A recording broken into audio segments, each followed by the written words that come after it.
C'est l'heure de vous informer sur Équateur Service Télévision. Mesdames, Messieurs, bienvenue à tous dans ce journal. Briser les tabous entre parents et jeunes filles sur les questions des menstrues, sensibiliser les femmes, notamment les adolescents, sur l'hygiène menstruelle. C'est tout le sens de la journée internationale de l'hygiène menstruelle célébrée le 28 mai de chaque année. Ce lundi, notre équipe de reportage a rencontré une sage-femme et les jeunes filles pour savoir comment pratiquent-elles l'hygiène menstruelle pendant cette période de règles. Un reportage de Jumela Bongo et Anthony Gonza. Les menstrues est l'écoulement de sang auquel les femmes, lorsqu'elles ne sont pas enceintes, sont sujettes tous les mois, dès l'âge de la puberté jusqu'à la ménopause. Pendant cette période, la femme se doit une propriété suffisante, explique Marie-Fanny Lolo Dikoko, sage-femme à l'Association congolaise pour le bien-être familial ACBF. La femme doit se laver quand elle est dans la période des règles. Elle doit forcément se laver. Il y en a qui s'échangent et puis qui restent comme ça. Ce n'est pas conseillé. Voilà pourquoi nous trouvons parfois en consultation les femmes avec des lésions au niveau du pli des laines, c'est-à-dire qu'au niveau du bas, parce que le sang a brûlé ou parce qu'il y a eu une chaleur qui a fait qu'il y ait une lésion à ce niveau. Tout simplement parce qu'elles ont gardé longtemps leur bande hygiénique ou bien leur couche sans pour autant s'échanger. Au cours de cette période, certaines femmes utilisent les bandes hygiéniques, les couches à jeter. D'autres, par contre, faute de moyens, utilisent les morceaux des tissus, ce qui est normal selon la sage-femme, mais à condition qu'ils soient propres. Ça dépend de ce que la personne a. Tout le monde n'a pas le moyen pour payer les bandes hygiéniques ou les couches hygiéniques. Et puis, est-ce qu'il faut les employer? Il faut utiliser les pagnes ou les couches? J'ai dit oui, vous pouvez les utiliser. L'essentiel est que ça soit propre. N'allez pas ramasser n'importe quoi dans la chambre pour mettre. Rassurez-vous que les couches que vous voulez utiliser sont propres. Comme le veut cette journée, sensibiliser et briser les tabous, la sage-femme a demandé aux parents d'engager le dialogue avec leurs filles sur le sujet des menstrues. Ce qui font d'ailleurs ses mères. Moi j'ai une fille, j'ai une grande fille, elle a 16 ans et je la considère comme ma copine. Donc on se dit tout. Depuis qu'elle a eu ses menstrues, je l'apporte des conseils du mieux que je peux, notamment l'utilisation des garnitures, comment contrôler son cycle. Je veux dire que quand c'est comme ça, il faut le matin, même à midi, et surtout changer votre garniture. Quand vous pensez que vraiment vous ne vous sentez pas mieux, vous pouvez changer. Pour ces jeunes filles que nous avons rencontrées dans la ville, en tout cas, chacune pratique l'hygiène menstruelle à sa manière. La femme doit être vraiment propre pour ça, parce que si tu es sale en ça, parce que je sais que la femme doit laver 3 fois dans la journée. Bon, je me lave tous les jours. Avec quoi? Avec juste de l'eau. Pas de savon, juste de l'eau, je me nettoie, c'est tout. Je me lave le matin. Déjà, quand c'est comme ça, on est sale, hein? On se sent sale, donc on est obligé de se laver au moins 3 fois. Le matin, tu te laves, l'après-midi, tu te laves. Et il y a aussi un problème de coton. On m'a dit que les garnitures là ne sont pas bien parce que ça provoque aussi le cancer. Donc il faut bien choisir les garnitures qu'on utilise. Notons que c'est depuis 2014 que cette journée peu connue des Brazzavillois a été initiée par l'ONG anglaise Wash United. Et certains adolescents, pendant cette période de menstruation, ressentent des douleurs autrement appelées règles douloureuses. Ce phénomène, selon la sage-femme Marie-Fanny Lolo Dikoko, est dû, entre autres, à l'insuffisance des hormones. On l'écoute. Beaucoup de phénomènes peuvent rentrer en compte. Les règles douloureuses sont causées. Vous voyez que au niveau des jeunes filles, c'est plus fréquent au niveau des jeunes filles qui n'ont pas encore eu des enfants. Moi, je dirais que c'est souvent hormonal. Dans la plupart des cas, dans les 80%, c'est hormonal. parce que le taux des hormones est encore moindre au niveau de ces jeunes filles. Les organes n'ont pas encore appris à sécréter beaucoup des hormones. Voilà pourquoi la desquamation au niveau de l'utérus se fait difficilement. Alors, le mouvement de X qui s'est fait, il y a un mouvement qui s'est fait au niveau de l'utérus qui libère les pertes, qui libère la glaire, qui libère les règles, ainsi de suite. Mais chez certaines femmes, par manque de assez d'hormones, ça s'est fait difficilement. D'où les contractions qui viennent pour décaper la muqueuse qui nous permettent de voir les règles, c'est fait d'une manière un peu active, un peu plus forte par rapport à celles qui ont tant d'hormones. Alors, les règles douloureuses peuvent être dues à une insuffisance hormonale, peuvent être dues, causées par des infections, comme j'ai dit, ou à des malformations, à des maladies au niveau des ovaires, au niveau de l'utérus. Quand il y a des masses qui naissent au niveau de l'utérus, la desquamation se fait difficilement. Et donc, si la femme a, ou la jeune fille a des règles douloureuses, ou la maman qui n'en avait pas avant, a maintenant des règles douloureuses, il faut venir se faire consulter pour qu'on regarde qu'est-ce qui ne va pas.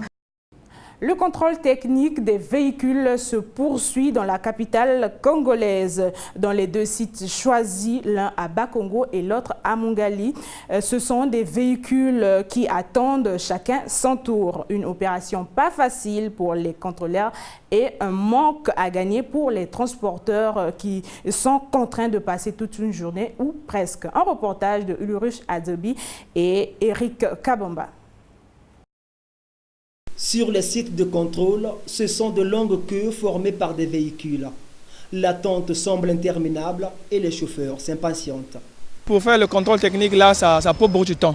C'est presque toute la journée. Donc la police elle est en train de contrôler. Donc si tu n'as pas le contrôle technique, on t'arrête. L'amende, c'est 24 000. Donc on est obligé d'avoir le contrôle technique. Pour avoir accès dans l'enceinte du site, les véhicules entrent par vagues. Et quand le portail s'ouvre, il faut se précipiter pour occuper de l'espace. Fatigués d'attendre, certains sont emportés par le sommeil car il y a bien des heures que ces chauffeurs attendent, à l'instar de Cédric qui n'espère plus rien gagner aujourd'hui. C'est toute une journée perdue. Je suis là depuis 4 heures du matin. J'attends mon tour. Le travail compte prendre toute la journée ici car il n'y a qu'un seul équipement de contrôle à Bakongo, mais très en forme. Normalement, c'est un équipement poids lourd, mais il est mixte parce qu'il peut contrôler les véhicules poids lourds, en même temps les véhicules poids légers. Nous avions ici la plaque de ripage. Ici, c'est la plaque de la suspension. Et là, nous avions le contrôle du système de freinage. Là, nous avions la plaque à jeu. La vignette, c'est ce qui manque ici au poste de Mongali, où on évoque une rupture de stock. On a eu un problème de vignette, au moins ça fait 2 jours de cela. On fait une fiche, on prend les immatriculations de la voiture par rapport à la carte grise. Après avoir pris l'immatriculation, on prend aussi le numéro du téléphone. Parce que vu qu'il n'y a pas de vignette, on délivre sur la fiche de contrôle. Nous avons une place, on indique quelque chose qui est certifié, une partie qui est certifiée, on a un certificat de contrôle qu'on donne au chauffeur. Après avoir pris les numéros par ce certificat de contrôle, la police ne peut plus prendre en contradiction avec les chauffeurs. Donc, ils sont en ordre. Maintenant, comme nous avons leurs numéros, on a l'obligation de les appeler pour venir pour la vignette. Mais au courant de la semaine, déjà, la situation serait vraiment cohérente, serait bonne. En attendant l'appel, c'est ce petit papier agrafé au bas de ce document qui servira provisoirement de vignette. Une fois le contrôle fini, le véhicule reviendra dans 3 mois pour les transporteurs et 1 année pour les voitures personnelles. 14 000 candidats environ affrontent le 5 juin les épreuves écrites du baccalauréat technique session de juin 2018 à la direction des examens et concours techniques et professionnels où notre équipe s'est rendue ce lundi. Tout est fin prêt pour le démarrage de ces épreuves. Suivons ce reportage de César Bobéi et Anthony Ngonza.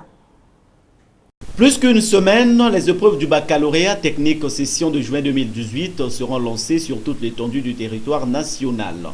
À la direction des examens et concours techniques et professionnels des techniques, tout est fin prêt pour le bon déroulement de cet examen d'État. À notre niveau ici, tout est pratiquement prêt. Nous sommes pratiquement prêts. Au plan organisationnel, tous les bacs de l'intérieur sont déjà prêts. Nous allons bientôt les envoyer, les expédier à l'intérieur pour qu'ils les distribuent. Et d'ici 3 jours, Brazzaville sera comblé. Donc on exige le badge pour avoir accès dans la salle. À la DEC, les candidats ne cessent de venir s'imprégner des dispositions pratiques, notamment leurs différents centres d'examen retenus. Non, je suis venu voir la liste de l'examen pour accéder aux plaques de la salle. Je suis venu regarder le centre, là où on m'a envoyé faire l'examen. Tu es dans quel centre déjà? Je n'ai pas encore retrouvé le centre. Tu as encore retrouvé ton nom sur la liste? Pas encore. Je ne suis pas candidat. Je suis venu vérifier le nom de mes 2 petits, mais sinon les noms sont listés. Ils ont fait un bon travail, surtout sur la répartition des centres. Vraiment le travail est très bien fait. Parce que les enfants se retrouvent, tu vois, il n'y a pas l'agitation. Oui, j'ai pu retrouver mon centre. C'était facile? C'était facile. Le directeur des examens et concours techniques et professionnels invite tous les candidats de Brazzaville à faire le déplacement de la DEC technique pour être déjà fixés sur les centres d'examen. J'invite donc les candidats de Brazzaville de venir à la DEC où ils trouveront affichés depuis vendredi les répartitions par centre d'examen. Ce n'est pas la peine de venir le jour J pour chercher à savoir où se trouve son centre. C'est maintenant qu'il faut venir repérer son centre. C'est maintenant qu'il y a lieu de faire une réclamation quelconque. 14 000 candidats environ prennent part au baccalauréat technique session de juin 2018. À Brazzaville, ils sont répartis dans 19 centres au total. Et on revient au Congo. Plus de 200 femmes venues de tous les quartiers de Kintélé ont pris part ce dimanche à la première édition de la course populaire des femmes dénommée la Kintéloise. Cette course qui visait le vivre ensemble a été organisée par la mairie de Kintélé en partenariat avec la Fédération congolaise d'athlétisme. Un reportage de Jude Montali et Anthony Ngonza. La flamme sportive a illuminé le ciel de Kintélé ce dimanche à l'occasion de la première édition de la course populaire des femmes dénommée la Kintéloise. Ces femmes venues de tous les quartiers de Kintélé ont parcouru 5 km en partant de l'ancien siège de la commune de Kintélé au mi-logement au nouveau siège situé dans l'enceinte du complexe sportif La Concorde. Une course qui est désormais inscrite dans l'agenda de la Confédération africaine d'athlétisme. L'événement qui nous réunit ce jour est désormais inscrit au calendrier de la Confédération africaine d'athlétisme que nous appelons la CAR. Stella Mensa Sassou-Nguesso, députée maire de la commune de Kintélé, revient ici sur l'objectif de cette course.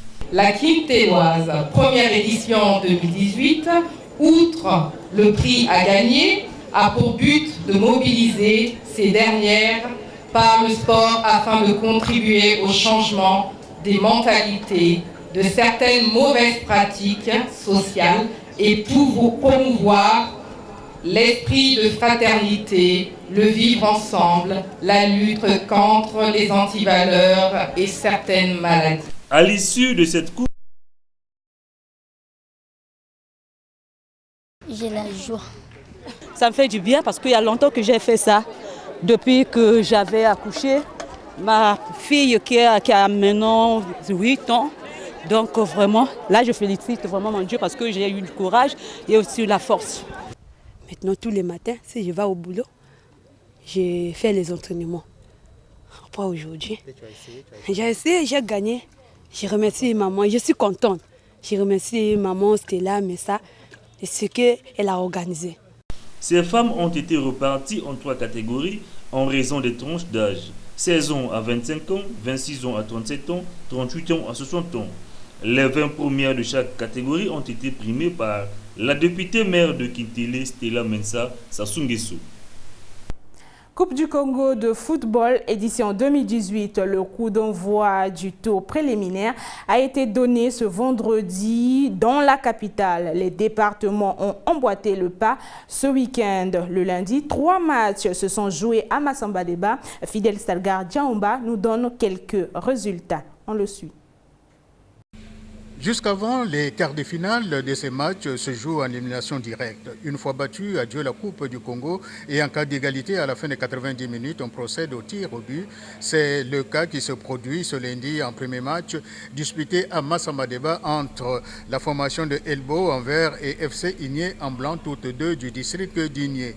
Pendant le temps réglementaire, les filets n'ont pas bougé. C'est finalement au tir au but que le ballon est allé au fond du filet, 4 fois pour Elbo et 3 pour FC Igné. La deuxième explication avait pour nom RCO, culotte blanche, à RCB, culotte bleue. RCO a ouvert la marque sur penalty. Après le repos, RCB a proposé quelques problèmes sans trouver toutefois de solution. La défense adverse a tenu bon jusqu'au deuxième but. Les occasions ratées ont profité à RCB de réduire la marque. C'était déjà trop tard. Score final 2-1 pour RCO. Dernière rencontre qui s'est jouée entre les rouges de Red Star et les blancs de Yabaspor. Finalement, c'est Yabaspor qui a eu raison de Red Star sur le score de 2-0. Ajax de Wenze a été éliminé par Emmanuel 5-0. As Penarol a fait autant devant Flamingo 5-2. Milasport Étoile de Talas 4-1. Qualification de Benjé devant le centre de formation de football futur champion 3-1. Dans le département, Harlem de Kinkala a sorti As Kimbongila 1-0. Corneille de la Buenza a eu raison de GSM 2-1. Inter de Pointe-Noire est allé éliminer US Bantou de Dolizé 1-0. À Pointe-Noire, Elf Total a eu son salut au tir au but devant Aska Penfa 5-4, 0-0 au temps réglementaire. Ayanza a dominé As Okawa de la cuvette ouest 3-2. Enfin, dans la Sanga, Saint-Michel de Wesso, Kara de Wesso 2-2, puis 5-4 au tir au but. Dernière rencontre, FC Biala de la cuvette a battu Diable Noir de Wesso 1-0. Et c'est par cet élément de sport de Fidel Stalgar Djaomba que nous mettons un terme à ce journal. Merci à vous de l'avoir suivi et bonne suite de programmes sur Équateur Service Télévision.